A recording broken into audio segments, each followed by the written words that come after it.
at this point, I'm living in New York, and certain little things keep happening that like little, things that just keep like piquing my interest or like grabbing me from the religious aspect. And I realized like, okay, I got to go in, like deep within myself, and that means understanding who I am, and that means understanding this Jewish part of myself. Yeah. I always felt like a connection to it. So I believed in God, and I believed in the fact that I was Jewish, that was like something, and that I have a history.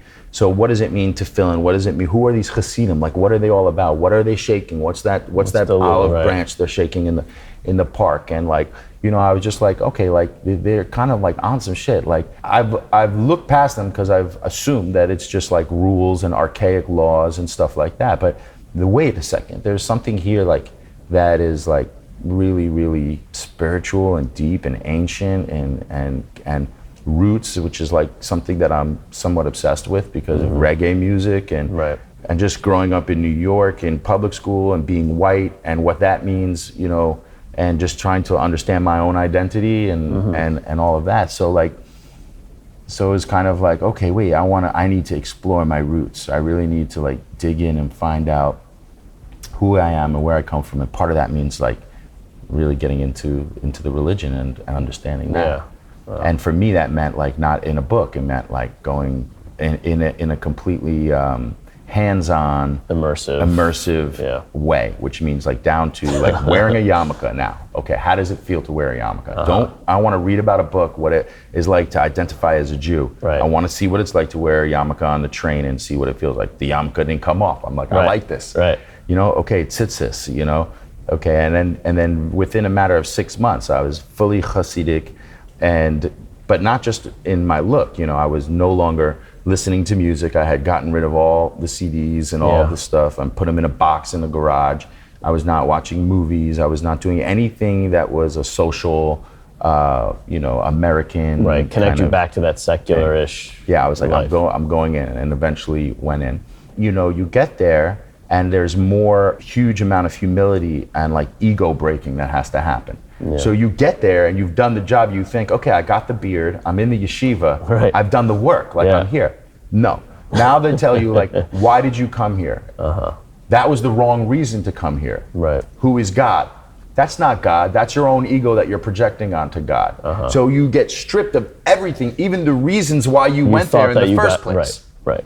And at that point, I make a realization that my golden calf is music. Because even though I'm here, I still have this idea that I'm gonna do music. Right. That if I make this version of myself, it'll allow me to succeed. It's only in order to be a stepping stone to be that golden calf on the stage where everyone is clapping and Right. And so I realized that, and so I gave it up. I take it down. I was like, this is no longer. You really took it out of the equation for yourself? Yeah. Like for sure you were living a time where you were like, I'm not even thinking about it. Yeah. No, I was thinking about it. I was like, die, like Right. but like broken over it. Right. Like obviously, totally broken. But I sort of feel like in a way, like my success and my life, I can very clearly see like the times that I make sacrifices. There's like there's an up. It's just like a balance. Yeah. And like when I don't, and I like indulge in the things that I know aren't necessarily helping me be like the best version, then things just kind of hang, and they sort of eventually like they start to like sag and start to fall apart a little bit. But like the second I make like one sacrifice in my like some stupid thing, then like all of a sudden like I can see that okay, things start to open up and more opportunities, and like I'm given more opportunities because I believe like God believes in me. So that's sort of the origin story example. Like you really gave it up. Like you're saying, even stupid small things, if you make a sacrifice, you see kind of the scales sort to shift. Is there? Like at some point you have to like build back up. Oh, that's a good point. Like you can't just like sacrifice nullify everything. Everything, yeah. That's like a very dangerous place to like walk in. You start to become like disattached with reality and with like humanity. Right. As that was going on, I started to become like, really disattached and really just like shaky. So anyway, so yeah. But that's that. That's like how Matisyahu was born. Yeah.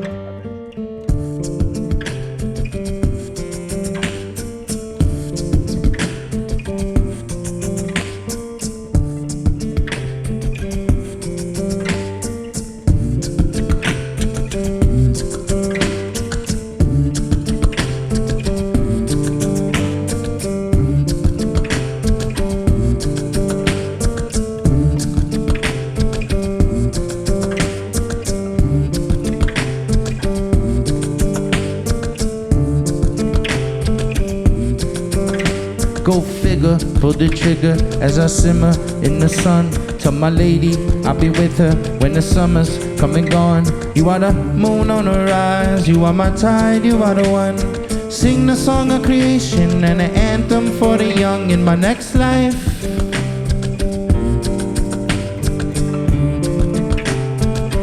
Could I take another turn?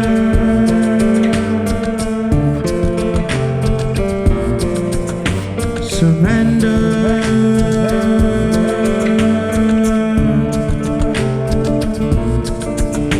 Surrender.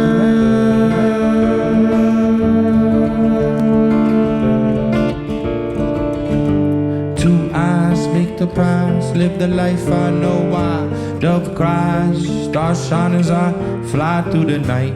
Got my sights set on the next bet. My life is not set yet. I got no regrets, cause to get where I'm going I gotta take another turn, burn another day, move like a prince. I slay the dragons in my way.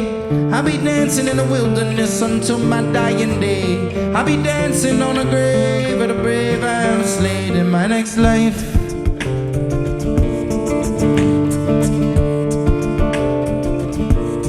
Could I take another turn? Oh, surrender.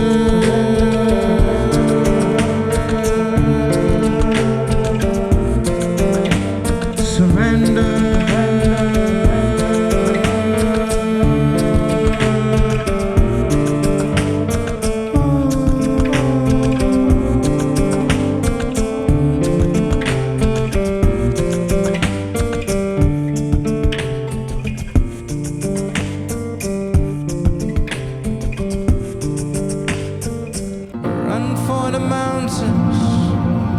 Run for your lives.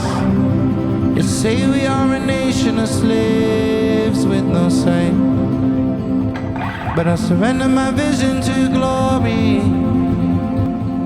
It's the story of a silent sky, ancient eyes, new baby blues and old brown horizon. I surrender my vision.